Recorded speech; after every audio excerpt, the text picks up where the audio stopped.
الحمدللہ، افضل عمل حاصل کرنے کا وظیفہ لا الہ الا اللہ وحدہ لا شریک لہ لہ الملک ولہ الحمد وہو علی کل شیء قدیر۔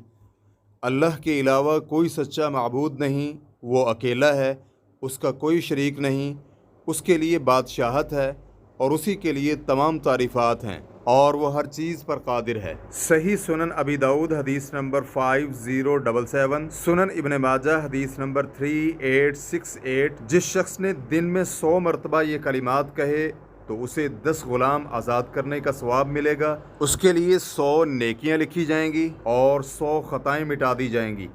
شام تک شیطان سے محفوظ رہے گا اور قیامت کے دن اس سے افضل عمل لے کر کوئی نہیں آئے گا لیکن وہ شخص کہ جس نے یہی کلمات زیادہ مرتبہ کہے۔